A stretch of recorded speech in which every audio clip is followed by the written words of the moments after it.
Bismillahirrahmanirrahim. Assalamualaikum warahmatullahi wabarakatuh.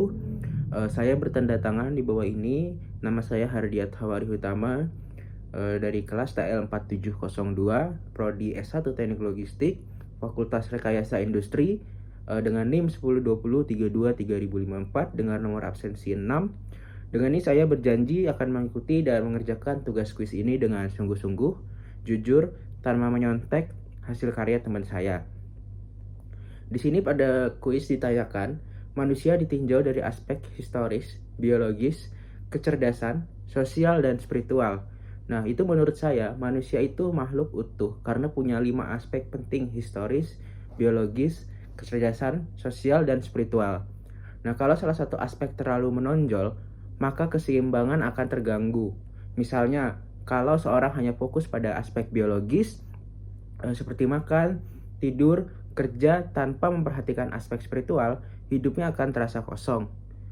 Atau kalau seseorang itu terlalu menonjol dalam kecerdasan, tapi kurang sisi sosial dan empatinya, dia bisa jadi sombong atau tidak peduli terhadap orang lain. Jadi manusia idealnya adalah yang mampu menyimbangi semuanya, sehat secara fisik, cerdas dalam berpikir, baik dalam bersosial, dan tetap dekat dengan Allah secara spiritual. Lalu ditanya dalam pertanyaan soal nomor 3, yaitu pada Quran Surat Al-A'raf ayat ke 172 dan Quran Surat Al-Rum serta relasinya dengan fitrah.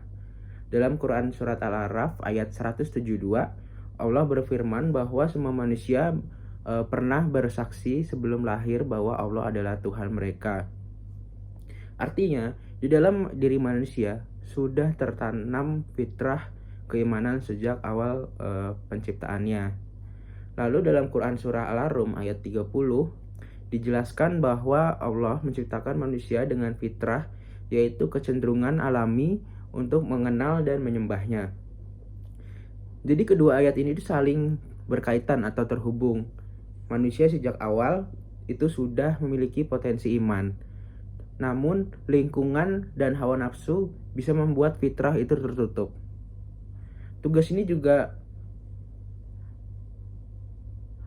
juga menjaga fitrah dengan memperkuat keimanan, berbuat baik, dan selalu kembali kepada Allah gitu.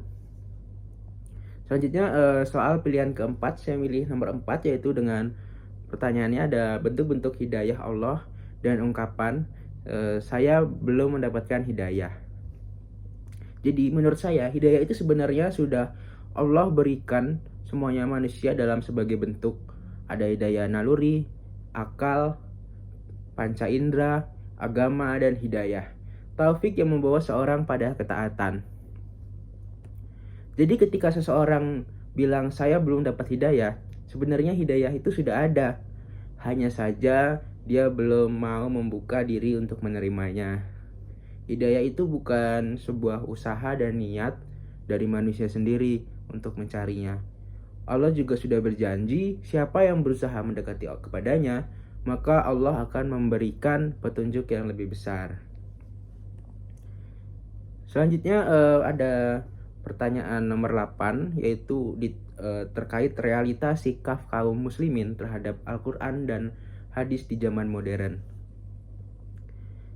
Jadi setelah saya baca, di zaman modern seperti sekarang, banyak umat Islam yang mulai jauh dari Al-Quran dan hadis. Banyak yang hanya membaca Al-Quran saat momen tertentu, seperti di bulan Ramadan, tapi belum menjadikannya pedoman dalam kehidupannya sehari-hari.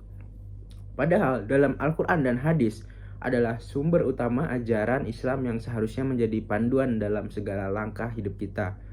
Sedangkan di sisi lain, teknologi sebenarnya bisa menjadi sarana untuk mendekatkan kita dengan Al-Quran melalui seperti aplikasi-aplikasi yang sudah ada, seperti aplikasi tilawah, aplikasi kajian online, dan media dakwah digital.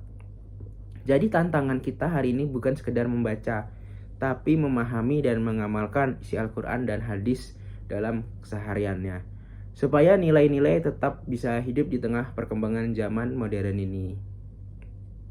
Demikian pemaparan dari saya, semoga bermanfaat.